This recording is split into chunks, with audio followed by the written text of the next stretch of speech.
하나님의 말씀 마태복음 7장 23절에 있는 말씀을 제가 읽도록 하겠습니다.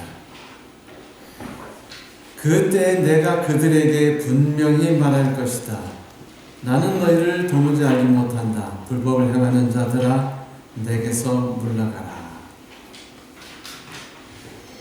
이제 예수 그리스도께서는 약간의 공격적인 표현을 사용하셔서 우리가 경계를 해야 되는 그 무서운 존재에 대해서 좀 더 상세하게 이야기하기 시작하십니다. 그 무서운 존재란 바로 많은 사람들이 선택하여 걷고 있는 넓은 길이기도 하죠. 또한 그리고 그 길을 걷고 있는 사람들의 특징이기도 합니다. 그들은 편안함, 행복, 이런 것을 추구하여 나아가다가 그것을 위해 그릇된 문을 들어갔고 그릇된 길을 걷기 시작했습니다. 문제는 이거죠. 그 선택의 결과에 대해서 예수께서는 매우 심각하게 이야기하고 계시다는 겁니다. 예수께서는 그 길에는 양의 탈을 쓴 이리들과 그리고 거짓 선지자들이 즐비하다고 이야기하고 있어요. 그리고 그 길에는 예수께서 계시지 않는다는 것입니다. 그러니 그 길을 걸어가는 사람들에게 좋은 열매가 달릴 수 없으며 그들이 목자와 함께 있는 행복한 어린 양이 될 수 없다는 것입니다. 가장 치명적인 것은 나중에 예수께서 심판대 앞에 서셨을 때 넓은 길에 따라서 걸었던 모든 사람들에게 말씀하시기를 나는 너희들을 알지 못한다.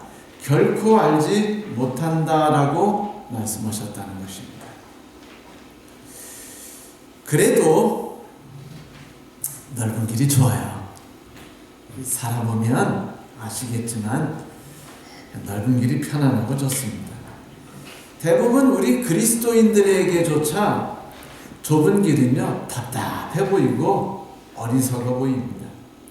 아니 내 것을 내 것이라고 주장하지 못하고 그저 빼앗기고 살고 그래 네가 좌하면 내가 우하마라는 그런 책임성 없는 발언이나 해대면서 살아간다면 정말로 누가 그런 사람을 남편으로 모시고 살고 싶으며 가족으로서 함께 살아가고 싶겠습니까?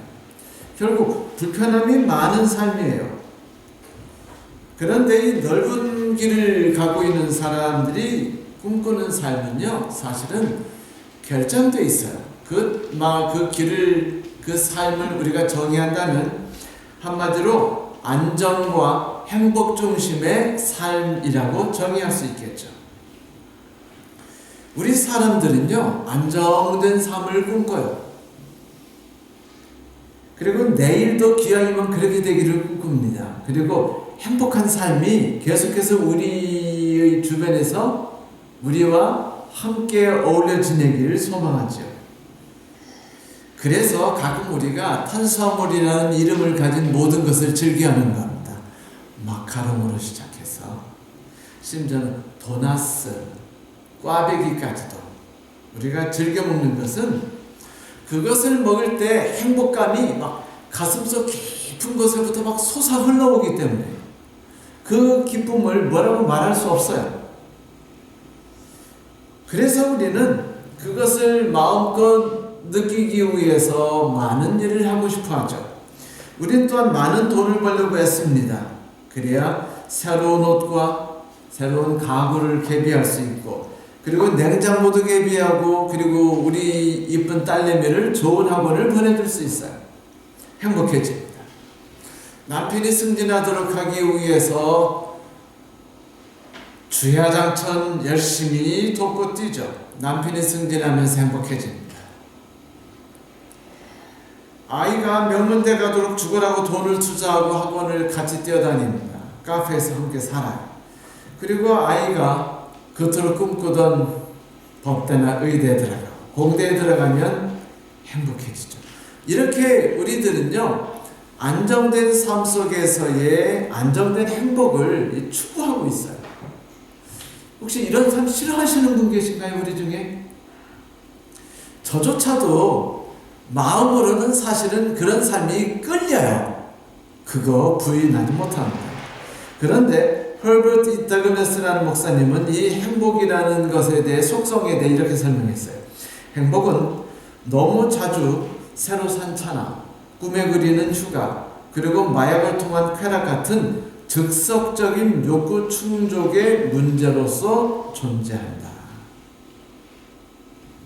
물론 이 말은 여러 철학자들도 동감하기도 하는 말입니다. 행복이란 존재는 우리 앞에서 오랫동안 지속적으로 만족을 주는 형태가 아니에요. 과자를 먹었으면 먹을 때만 즐겁죠. 그렇죠? 연애할 때는 좀 다르지만, 네. 오랫동안 만족을 주지 못해요. 그래서 사람들이 왔다 가는 휙 사라져가는 행복을 자꾸 느끼고 싶어 해서 행복을 얻을 수 있는 조건들을 찾아 헤매죠. 그런데 행복을 얻기 위한 조건들은요, 몇 가지로 국한되어 있어요. 첫째, 돈이 필요합니다. 두 번째, 제대로 된 남편하고 결혼하든지 아니면 가문 좋은 그 여인하고 결혼해야 돼요. 딸은 무조건, 아들은 명문대 좋은 학교를 들어가야 됩니다. 그것은 행복이 사람의 정신이나 그 영적인 데서 흘러나오는 것이 아니라 외부적인 환경에 의해서 영향을 받아서 감정이 움직이는 것이기 때문이에요. 그래서 솔로는, 그리스의 유명한 그 솔로는요, 그것을 운이라는 말로 쉽게 설명하고자 했어요. 운이다.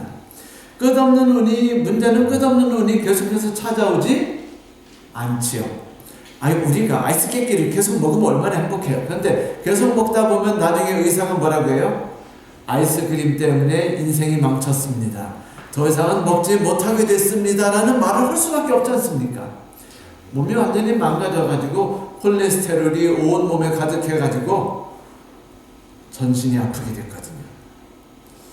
이 말을 인정하기엔 슬프지만 그것은 사실이에요.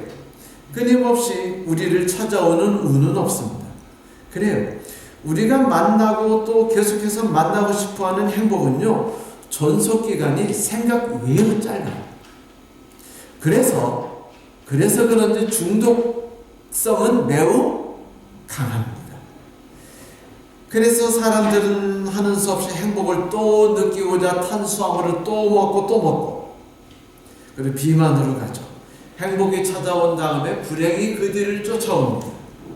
지난달에 샀던 버버리 점퍼가 더 이상 행복을 주지 못해요.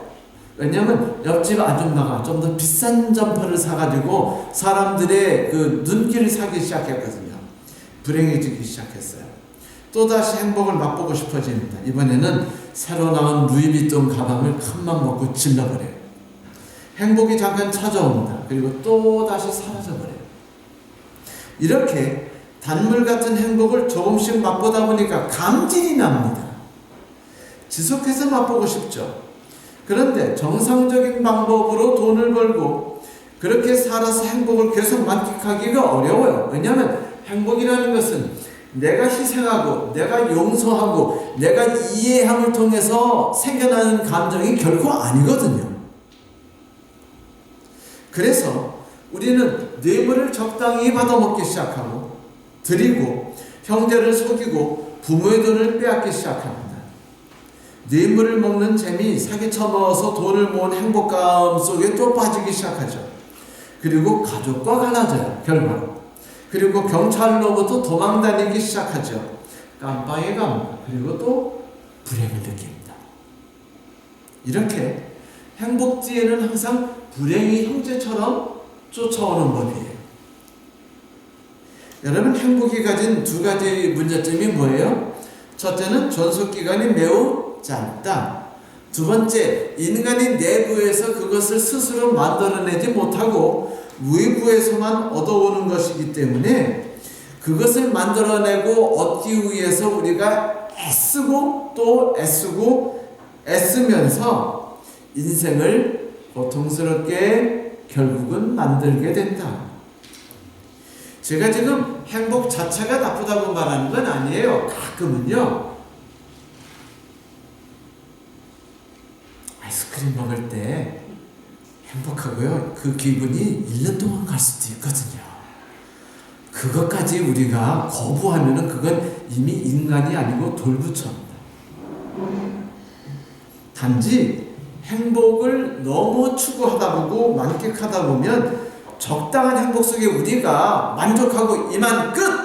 하고서 우리가 오늘 이제 일주일에 딱 2번 행복을 맛봤으니까 이것으로 끝이라고 하지는 못한다는 것입니다. 2번 하고 30분 동안 행복을 맛봤으면 다음 주엔 어떻게 하고 싶어요? 5번 하고 2시간 동안 행복해지고 싶은 거예요. 그래서 결국은 그 길이 사람이 보기는 좋아 보여도 필경은 사망의 길이 되는 것입니다. 잠언 14장 12절이죠. 흥미롭게도 우리를 괴롭히는 존재들이 주변에 가장 가득한 상황 속에서도요, 사람들은 충분하게 행복감을 느낄 수 있어요, 사실은. 그런데 이렇게 외부적인 환경에 의해서 영향을 받지 않는 행복을 성경에서는요, 행복이라고 부르지 않고 기쁨이라고 부릅니다. 뭐라고 부른다고요? 기쁨. 기쁨은 행복과 유사한 모양을 갖고 있어요, 겉으로는. 그러나 출신지가 완전히 다릅니다. 행복 대신에 기쁨에 대해서 가장 많은 관심을 갖고 있는 종교는요, 오직 기독교입니다. 성경에는 행복에 관해서 큰 관심을 갖고 있지 않지만 아예 관심을 꺼버리진 않았어요. 성경에 행복에 관한 그 글이 몇 번 나오는지 아세요? 무려 30번 나옵니다. 그런데 여러분, 이 넓은 길에서 수없이 우리 인생길에서 우리가 찾아낼 수 있고 추구하는 행복이 성경엔 30번이나 나오는데, 좁은 길에서만 발견되어지고 캐낼 수 있는 기쁨에 대한 건 성경에서 몇 번밖에 안 나오는 줄 아세요? 겨우 300번밖에 안 나와요. 300번. 그러니까 성경에서는 행복에 대해서는 30번이나 말하고 기쁨에 대해서는 300번밖에 말하고 있지 않다는 것입니다. 많은 성경 저자들은 우리에게 기쁨을 갈구하고 기쁨을 추구하라고 요구하고 있어요. 성경에서 결국 우리에게 행복을 추구하라고 명령을 내리거나 충고한 예가 한 번도 존재하지 않는다는 사실 아십니까? 그런데 항상 기뻐하라, 기쁨을 추구하라라는 말은 언제나 있고, 하나님 옆에는 언제나 기쁨이 충만하다라는 이야기와 그분의 우편에는 즐거움이 넘쳐 흐른다는 이야기는 항상 있죠. 그 이유는 기쁨은 그 속성이 자기중심적인 행복과 달라서 갈구하는 사람이 최악의 외부적 환경에서도 상관없이 기쁨을 빼앗기지 않는 영속적이고 안정된 속성을 갖고 있기 때문에, 기쁨은 내가 열심히 일해서 그 대가로 얻는 보람입니다.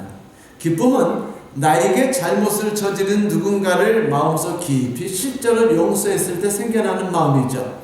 저는요, 시어머니를 용서했어요. 우리 시어머니는 저에게 이런 잘못 저런 잘못을 용서했죠. 저는 눈물이 나지만 그분을 용서했습니다. 이거는 증오입니다. 그건 용서가 결코 아니에요. 용서했다는 말을 하면 안 돼요, 사실. 시어머니에 대해서 하고 싶은 말 다 할 바에는 용서했다는 말도 안 하는 게 차라리 덜 죄를 저지르는 겁니다. 기쁨은 참고 기다려서 하나님을 신뢰함으로 인해서 얻어지는 보답입니다. 누군가를 위해 조용히 기도할 때 다가오는 행복이에요. 나 몰래 사다 주는 쌀 한 포대, 라면 한 박스 속에 들어있는 뜻밖의 선물입니다. 그래서 데니엘 라포르테는요, 행복이 찾아오면 그 순간을 사랑하라. 그런데 기쁨은 어떤 상황에서도 지속되는 사랑이다라고 말했습니다. 그래요.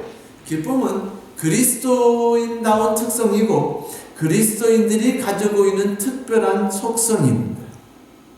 그래서 허벌 더그라스는 이 기쁨을 찬양해서 노래하기를 기쁨은 고통 가운데서도 노래하고 부서지는 꿈 앞에서도 맞서 싸울 수 있고 불투명한 미래 앞에서도 우리로 하여금 견딜 수 있게 도와준다 라고 말하죠.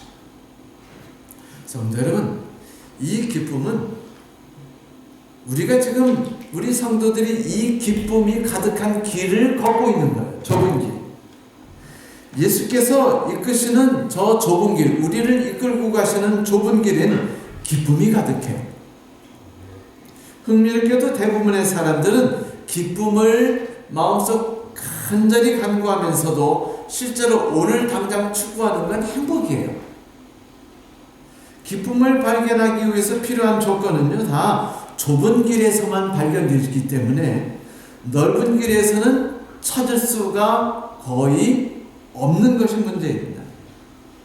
좁은 길이 가치가 있다는 걸 부인할 사람은 없죠. 하지만 우선 가기 편한 게 넓은 길 아닙니까? 오해하지 않고 그 사람들에게 팽당하지 않을 수 있는 길이 넓은 길이 아니겠어요? 다 함께 가고 나만 왕따 당하는 길을 구태여 가야겠어요? 제가 처음에 목회를 했는데 목사님이 그러시더라고요. 자네는 어느 쪽 편에 설 건가? 전 아무 편에도 서지 않겠습니다. 제가 미쳤죠. 저 이 말했다가 양쪽에 다 미움당했어요. 이쪽 편도 아니고 저쪽 편도 아니니까 다 저를 미워하더라고요. 함부로 선언하지 않아야 된다는 걸 그때 배웠습니다. 여하튼 가기에 편하고 안전해 보이는 넓은 길로 일단 가고 싶은 게 우리의 심정 아니에요? 나중에 어떻게 되더라도 좀 우선은 좀 한숨을 쉬고 잠이라도 자고 마음이라도 편해야 좀 즐겁잖아요. 그런데도 불구하고 이 넓은 길은요, 사망으로 우리를 이끌기 때문에 그 필경은 사망의 길이기 때문에 이게 문제가 되는 거예요. 그래서 예수께서는 넓은 길에 대해서 이제 본격적으로 경고를 하기 시작하셔요. 지난주에 우리는 넓은 길에 대한 이야기를 들었지만 예수께서는 이제 새로운 내용으로 넓은 길을 공격하십니다. 그 경고하시죠. 거짓 예언자들을 살펴라. 그들은 양의 탈을 쓰고 너희에게 오지만 속은 굶주린 이리들이다. 너희는 그 열매를 보고 그들을 알아야 한다. 가시나무에서 어떻게 포도를 따며 엉겅퀴에서 어떻게 무화과를 딸 수 있겠느냐. 이와 같이 좋은 나무는 좋은 열매를 맺고 나쁜 나무는 나쁜 열매를 맺는다. 좋은 나무가 나쁜 열매를 맺을 수 없고 나쁜 나무가 좋은 열매를 맺을 수 없다. 좋은 열매를 맺지 않는 나무는 찍어서 불 속에 던진다. 그러므로 너희는 그 열매를 보고 그 사람들을 알아야 한다. 이건 경고예요. 궁금해지죠? 왜 거짓 선지자들이 교회 안에 판치고 있다고 예수께서 말씀하셨을까? 이유 간단하죠. 양들이 예수님이라는 목자의 양으로 등록을 해놨어요. 교적에 등록하듯이. 등록은 다 돼가지고 우리가 다 예수님의 양으로 등록되어 있는데 종일 우리가 예수님이 다니시는 좁은 길은 안 가요. 어디로 가요? 넓은 길로 갑니다. 그러니까 예수님은 좁은 길에서 이렇게 썰렁썰렁 어색하게 혼자 다니시고 따라다니는 양은 겨우 2-5마리밖에 안 되고 나머지 수백 마리는 다 이제 넓은 길로 이제 양이란 이름으로 가는데 우리를 격려하고 이끌 분은 거기에 있는데 넓은 길에 있는 목자와 양들은 다 뭐예요, 그러면?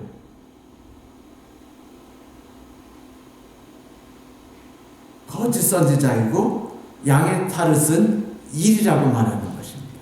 예수께서.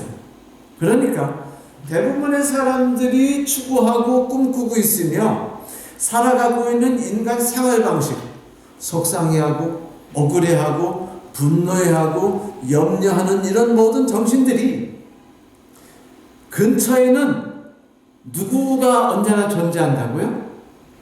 양의 탈을 쓴 이리와 거짓 선지자들만 옆에 즐비하다는 겁니다. 거기에서는 우리를 보살피실 예수가 안 계셔요. 목자가 없으니까 가짜 목자와 그리고 양의 탈을 쓴 이리만 있는 겁니다. 예수께서 함께 걷지 못하시는 넓은 길을 걷고 있는 사람에게 위험이 바로 그거죠.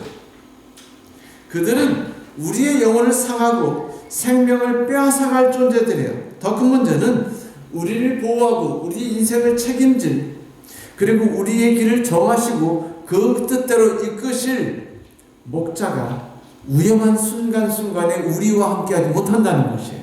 왜냐하면 우리가 그분과 떨어져 있기 때문이죠.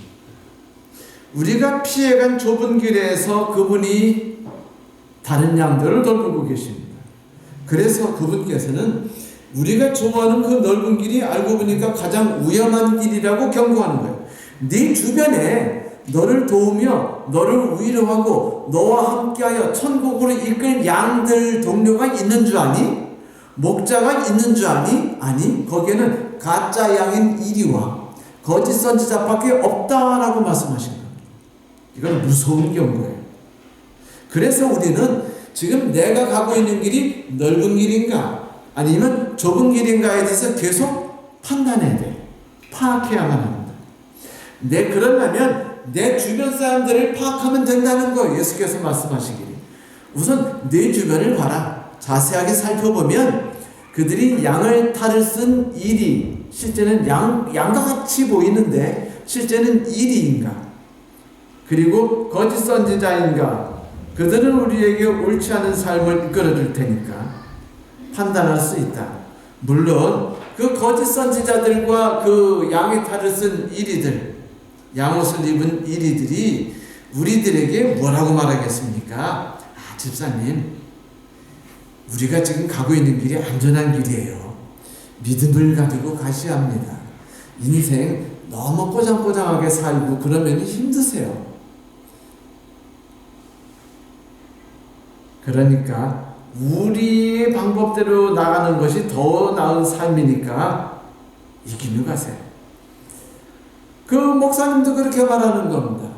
교회 열심히 다니세요. 기도 열심히 하세요. 거기에 축복이 있습니다. 그런데 알고 보니까 다 뭐예요? 사망의 음침한 골짜기가 됐으면 그들은 뭡니까? 거짓 선지자인 겁니다. 사기꾼들이에요. 우리 영혼을 다 행복을 던져주면서 실제로 뭐를 뺏는 거예요? 대가로 기쁨을 빼앗아버리는 가짜 선지자들이 되어버리는 겁니다. 그런데 그들은 쉽지 않고 말이에요. 이 길이 옳은 길이라. 당신들은 좋은 길을 선택하셨다. 그리스도인 길이 얼마나 축복된 삶인지 여러분들은 맛보실 수 있을 것이다.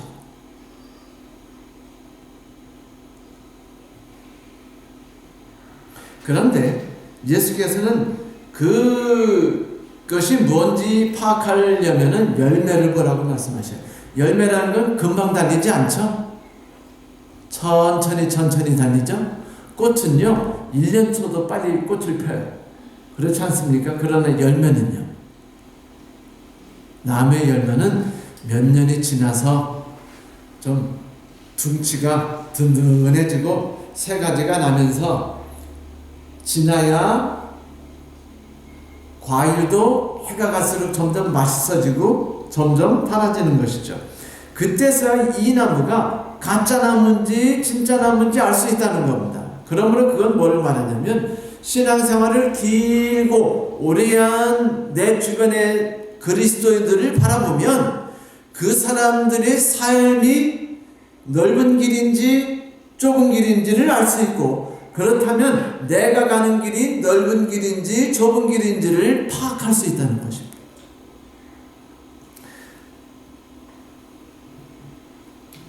이 가지와 나무는요, 가지는 나무에 붙어 있고 양과 목자는 양은 목자에게 붙어 있어요. 함께 한다는 특징을 가지고 있죠. 히브리서에서 이 나쁜 나무에 대해 경고하는데 얼마나 무섭게 경고하냐면, 땅이 자주 내리는 비를 흡수해서 농사 짓는 자에게 유익한 농작물을 내주면 그 땅은 하나님께 복을 받습니다. 그러나 가시덤불과 엉겅퀴를 내면 그 땅은 쓸모가 없어지고 저주를 받아 마침내는 불에 타고 말 것입니다. 심판을 얘기해요. 그런데 이것은 교회 밖의 존재에게 지금 말하고 있는 것이 아닙니다. 예수 그리스도께서 말씀하시는 심판은 교회 내부를 보고 말씀하신 거예요. 교회 내부에 넓은 길과 좁은 길이 있으며 좁은 길에는 교인들이 별로 가지 않는다는 것이에요. 의외로. 많은 교인들이 대부분 넓은 길로 가고 있다고 경고하고 있는 것입니다. 그러므로 우리는 조심하고 경성하고 또 경성해야 된다는 것입니다. 그러면 거짓 목자들의 삶이 어떻길래 그 열매는 도대체 어떤 모습으로 달리는가? 그거를 우리가 확인해 봐야겠죠. 우선 그들이 행복을 얻기 위해서 외부적 환경을 좀 더 낮게 바꾸려고 애쓴다면 그는 양의 탈을 쓴 일이거나 거짓 목자일 가능성이 높습니다. 그들은 하나님과 친밀한 관계를 가지는데 크게 애쓰지 않고 하나님과 시간을 많이 써요. 기도회에 참석한다, 예배에 참석한다. 그러나 그것은 그들에게 있어서 자판기일 뿐입니다. 필요할 때 자판기에 가서 띠리리 누르면 자판기에서 내가 원하는 물건이 투투투퉁 소리 나면서 떨어지는 거예요. 그러니까 하나님은 자판기일 뿐입니다. 기도라는 이름의 자판기를 눌러서 우리는 원하는 걸 갖죠. 필요한 게 있으면 하나님 제발 이것을 우리에게 구해주세요라고 기도합니다. 그런데 우리가 주기도문을 배웠지만 주기도문에는 그런 문제를 위해서 기도하라는 이야기가 나오지 않았어요. 주의 뜻이 우리 삶에 이루어지도록 해달라고 기도하라고 말씀하셨죠.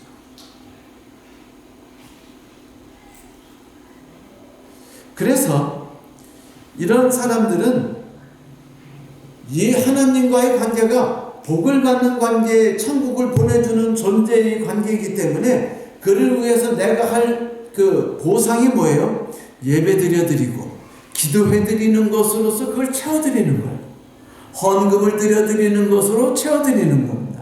그리고 그것으로 만족해요. 그러나 정작 무엇은 하지 않아요? 다 이겁니다. 여름방학이 끝날 때쯤 됐는데 저희 아버지가 저를 부르시더니 그래 태균아, 너는 말이야 꼭 돈이 필요할 때만 내게 오는 것이니 왜 평상시 내게 오지 않지? 그 뒷말은 하지 않으셨지만 그때는 제가 말을 깊이 깨닫지 못했지만 세월이 오래가서 아버님이 돌아가신 지 이제 거의 20년이 넘게 흐른 뒤에 깨달아요. 그분이 말하면 뭐였어요? 돈이 필요할 때만 가까이 와가지고 주변에서 얼쩡거리는 게 아니라 평상시 아버지 다리도 주물러 드릴 수 있고 아버지 옆에서 함께 이야기도 하고 같이 농사도 짓고 그분의 이야기도 들어줄 줄도 알고 그분의 인생 이야기도 들으면서 함께 옆에서 그냥 아버지니까 좋고 아버지와 함께 있고 모든 이야기 같이 나눌 수 있는 그런 존재를 원하셨던 그런 아들. 그런데 아들놈이라고 하나 있는 게 어때요? 하나는 아니지만 7명이나 있었는데 대개 언제만 가까이 오는 겁니까? 돈 필요할 때만 와요. 며느리도 돈 필요할 때만 하고 아들도 돈이 필요할 때만 와요. 그런데 그때 제가 여러분 학비가 필요할 때 갔을 때 제가 전공이 뭐였는 줄 아세요? 제 전공이 신학과생이었어요.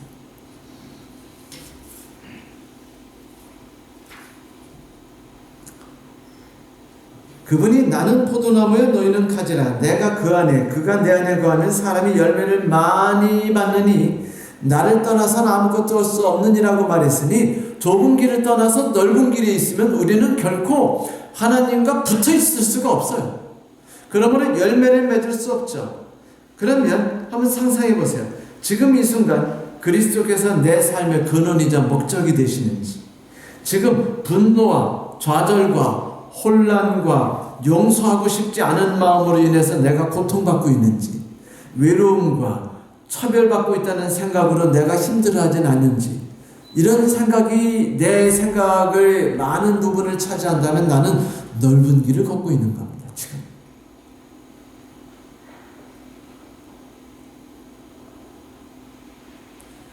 교회 다니는 거 매우 중요해요. 기도는 필수적인 삶의 요소입니다. 그것은 사실이에요. 그것이 없이 우리가 그리스도인 생활을 결코 할 수 없습니다. 그러나 가짜 양들과 거짓 선지자들 역시 많은 양들이 넓은 길을 가고 있다는 것도 잊지 마십시오. 슬프게도 교회 안에서 넓은 길을 가다가 그 열매를 맺는 그리스도인들이 꽤 있다고 한 목사님이 말씀하셨는데, 그 목사님이 스펄전 목사님이 이렇게 말씀하셨어요. 어느 교회를 둘러봐도 대부분 사정은 마찬가지다. 그들은 무리를 지어 교회로 밀려오고 예수를 믿면서도 예수를 만지는 법은 없다. 그들은 찾아오지만 예수와 접촉하지 않는다. 그들은 듣는 체하지만 내적으로 예수의 복된 인격과 접촉하거나 영적으로 영원히 복된 구세주와 접촉하지 않는다. 주님께로부터 자신에게 흘러오는 생명과 사랑을 누리지 않는다.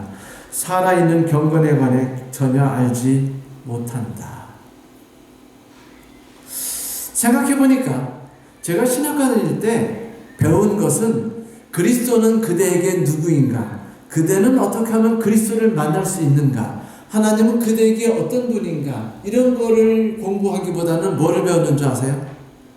장례식은 어떻게 치를 것인가? 침례식은 어떻게 치를 것인가? 문제가 있는 성도들을 대했을 때 어떤 식으로 대처할 것인가? 그리고 전도를 어떻게 할 것인가? 설교는 어떻게 할 것인가를 배웠어요. 그런데 정작 신학과에서 우리들에게 그대는 지금 하나님을 만나고 있는가? 그대는 지금 하나님을 만나고 좁은 길로 걷기 위해 애쓰고 있는가? 그대를 계속 살피고 있는가에 대해서는 공부하지 않았으면요, 과목에 그런 과목이 없거든요. 이것이 우리가 살아가고 있을 때 빠지기 쉬운 문제점일 수도 있습니다. 그 과목들이 나쁘다는 건 아니에요. 그러나 더 중요한 것을 우리는 자주 빠뜨릴 수가 있다는 것이죠. 우리가 아무리 많은 것을 신앙의 삶에 투자한다 할지라도 안식일 학교를 30년 이상 열심히 다니고 11조를 열심히 드리고 안식일을 정직히 다니는 것이 가치가 있고 매우 중요하고, 그것이 습관을 만들면은 그것으로 인해서 우리가 안정된 신앙생활을 할 수 있게 돕고 사단이 우리의 삶에 뛰어들 장벽을 막아주는 데 있어 큰 도움을 주는 것이 분명한 사실이에요. 교회에서 개척된 교회를 열심히 봉사하는 것이 대단한 가치가 있습니다. 하지만 그렇다 할지라도 그것이 결코 대체할 수 없는 게 있는데, 그건 뭐냐면 삶의 변화라는 이름의 열매예요.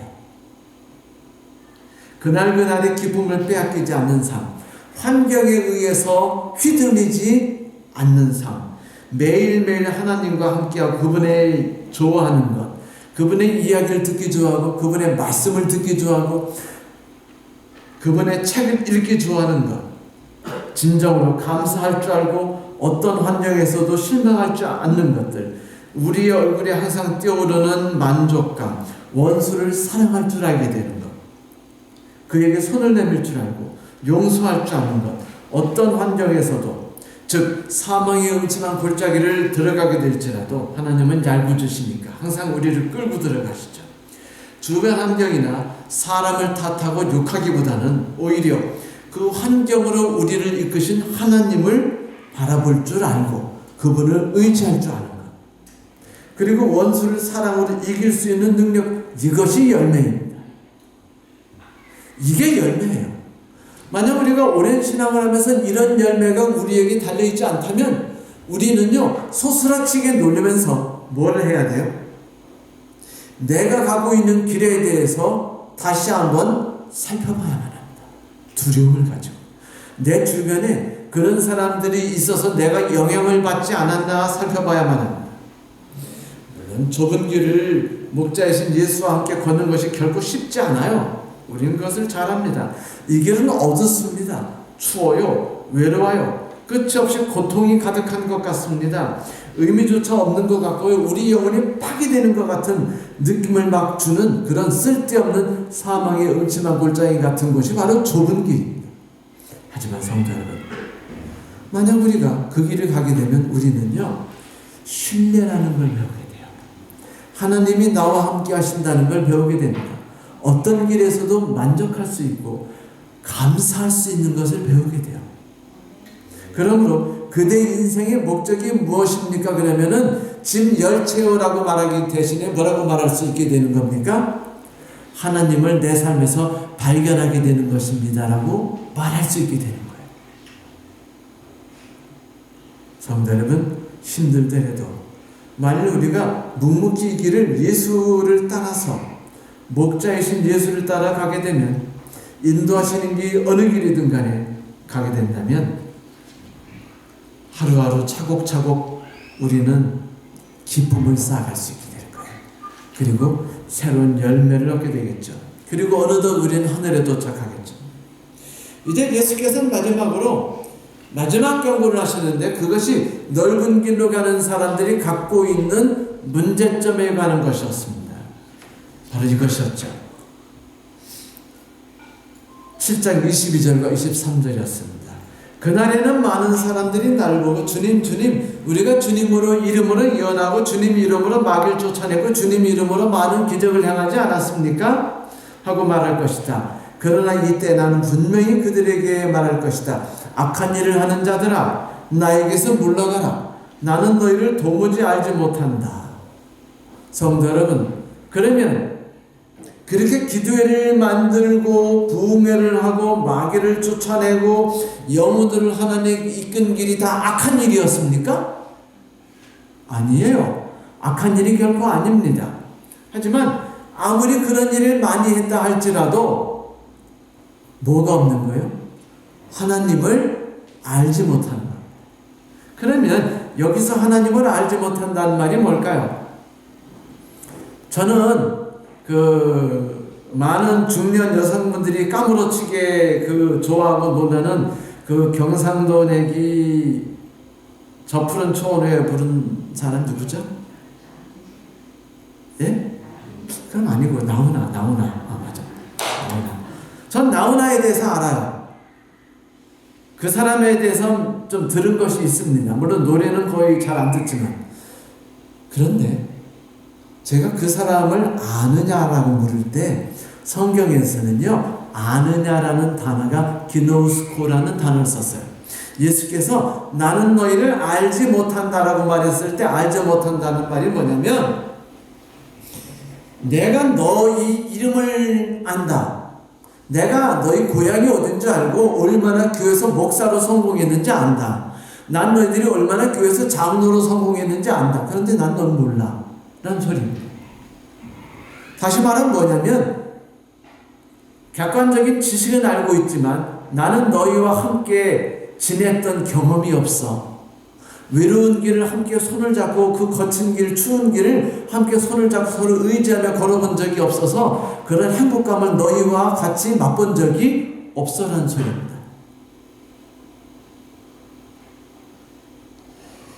사전에 여러분 달콤한 입맞춤에 대해서 이렇게 설명했어요. 입맞춤이란 입술과 입술이 부딪히는 일이다.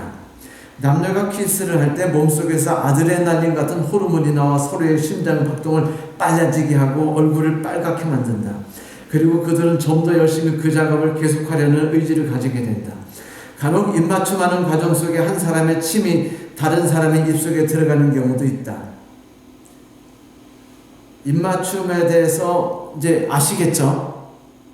그런데 여러분, 이렇게 입맞춤을 들었다고 해서 뽀뽀 한번 해보는 것보다 나아요? 못해요? 못하죠. 실제로 입을 맞춰봐야만 입 맞추는 게 얼마나 이게 행복감을 주는지 알 수 있는 거예요. 그렇지 않습니까? 똑같아요. 하나님을 신뢰하는 것과 의지하는 것이 무엇인지를 매일매일 삶을 통해 경험해 본 사람이 그거를 안다라고 말하는 겁니다. 그 순간 하나님께서 또 네가 나를 경험했던 것과 나를 의지했던 사실을 나는 알고 그때 나는 행복한 시간을 지냈어라고 말씀하시는 것이 아는 거예요. 그 순간을 서로 간에 아는 과정 속에 지낸 겁니다. 내가 힘들었어요. 저놈의 형 때문에. 내가 힘들었어요. 저놈의 엄마 때문에. 내가 힘들어서 저놈의 고참 때문에. 나는 너무 힘들어요. 저놈의 남편 때문에. 그런데 그래도 나는요, 힘들다는 생각을 별로 하지 않는 것은요, 언제나 내 옆에 예수님이 계시기 때문입니다. 그래서 나는 언제나 그들을 용서하고 이겨나갈 수 있어요. 그들에 의해서 내가 스트레스 받아서 병에 걸리지 않습니다. 그들 때문에 내가 분노로 나 자신을 태워버리지 않아요. 그 순간을 안다라고 말하는 것. 그게 하나님이 우리를 아는 거예요. 그러므로 우리가 하늘에 도착했을 때 하나님이 나는 너를 모른다 라고 말했다면 그것이 무엇일까에 대해서 우리가 이해할 수 있죠. 그건 오늘 우리가 쌓아가는 시간이니까. 로마에서 남자들에게 아내란 품위유지, 가정보호 외에는 어떤 의미도 갖고 있지 않았습니다. 그들의 소소한 즐거움, 재미는 첩하고 누렸어요. 다른 여자, 다른 집 유부녀. 똑같이 예수에 대해서도 많은 그리스도인들이 결혼은 예수하고 하는데 재미있게 노는 것과 위로를 받거나 스트레스를 풀 때는요, 돈 혹은 명품 혹은 어디 놀러 다니는 것 혹은 맛있는 까까로 그걸 채워버린다면 여러분 그것은 뭐예요? 이름만 예수님의 아내이고 실제로는요 바알의 아내가 되는 것입니다. 그렇게 되면 예수께서 우리에게 슬퍼하시면서 나는 너를 모른다라고 말할 수밖에 없죠. 왜냐하면 매일매일 필요할 때 내 옆에 있지 않았으니까, 외로울 때 나와 함께 하지 않았으니까, 힘들 때 나를 의지하지 않았으니까. 그랬잖아요. 어떤 남편이 하는 말이, 여보 난 당신을 너무 사랑하고 존경해요. 당신은 위대한 사람입니다. 그런데 저 여자는요 나 없으면 살 수 없대요 여보. 그래서 나는 당신을 떠나서 저 여자에게 가고 싶어요. 이거는 뭐예요? 남자의 본능을 이야기하는 거죠. 그렇지 않습니까? 똑같이 우리가 결혼은 예수님과 함께 했는데 왜 위로받거나 스트레스 풀 때 왜 한 예수 그리스도와 함께 하지 않느냐는 겁니다. 왜 어려울 때 예수 그리스도를 통해서 이겨내지 않느냐는 거예요. 왜 힘들 때 그분을 통해 극복하고 모든 걸 이겨낼 수 있지 않느냐는 거예요. 그러면 내가 그 재수 없는 형도, 재수 없는 남편도, 재수 없는 아내도 다 이기고 사랑할 수 있는 넉넉한 마음을 가질 수 있거든요. 결국 예수께서는 이렇게, 너희들이 내 밑에 양으로 이름을 등록했는데 내가 주는 음식이나 일용할 양식을 나와 함께 먹지 않았어. 내 길을 나하고 같이 걷지 않았지. 내가 바라는 만큼 성장하지도 않았어. 그래서 너희들은 나와 상관없는 사람이지 나는 너희들을 이렇게 부를 거야. 나는 너희를 알지 못해. 악을 행한 자들아 내게서 떠나가라. 성도 여러분, 우리는 그리스도를 알고 있습니까? 다시 한번 여쭤봅니다. 우리는 우리의 주님이신 그리스도를 하나님으로 알고 있습니까? 아니면 매일매일 내가 의지하고 덕분에 용기를 얻고 위로를 받으며 힘을 얻는 나의 주님이라고 생각하고 함께 사시나요? 매일 그분하고 함께 사나요? 아니면 위로와 용기와 희망을 얻기 위해서 하나님이 아닌 누군가와 전화를 해대면서 욕도 하면서 명품 얘기하면서 시간을 쓰면서 위로를 받고 용기를 얻나요? 매일 삶 속에 예수께서 인도하시는 삶 속에 기쁨을 참습니까? 아니면 내가 가는 넓은 길을 통해 행복을 추구합니까? 내 계획과 꿈이 예수의 뜻과 다른데 예수께서 그날따라 아주 내 기분 나쁘게 이상한 길로 나를 이끄시고 내 꿈을 자꾸 파괴하실 때 어떻게 행동하시나요? 그때 내 길과 내 생각을 과감히 버리고 주의 뜻이 내게 임하시옵소서 라고 기도할 수 있는가? 마지막으로 묻겠습니다. 성도 여러분, 그리스도를 안다는 것에 대해서 어떻게 생각하십니까? 존 길스는 이렇게 말했어요.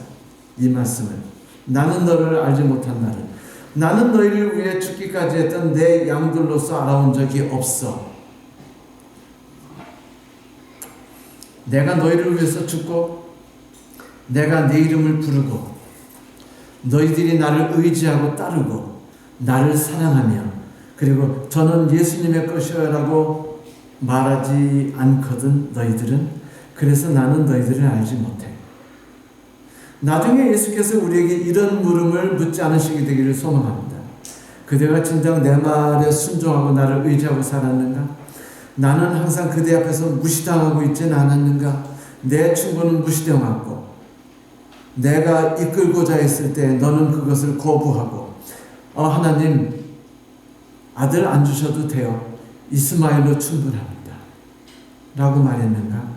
너는 오직 개처럼 헐떡이면서 행복만 쫓아 뛰어다니진 않았는가? 부모가 함께 성지순례에 대해서 이야기 나누고 있었어요. 신났죠. 그때 남편이 이스라엘 성지순례를 다녀오는 게 얼마나 행복한지에 대해서 이야기했습니다. 여보, 그 거룩한 시내산 꼭대기에 가서 십계명을 한번 크게 외쳐보는 게 어때? 감격스럽고 멋져 보이지 않아? 그러자 아내가 비꼬듯이 그래, 우리가 집에서 그 십계명을 지켜보는 건 어때? 라고 말했다고 합니다. 성도 여러분, 좁은 길로 가는 것이 어떤 것인지 한번 경험해 보면서 살아가고 예수를 맛보면서 살아가고 그분이 통해서 열매를 맺어보면서 살아가는 건 어떻습니까?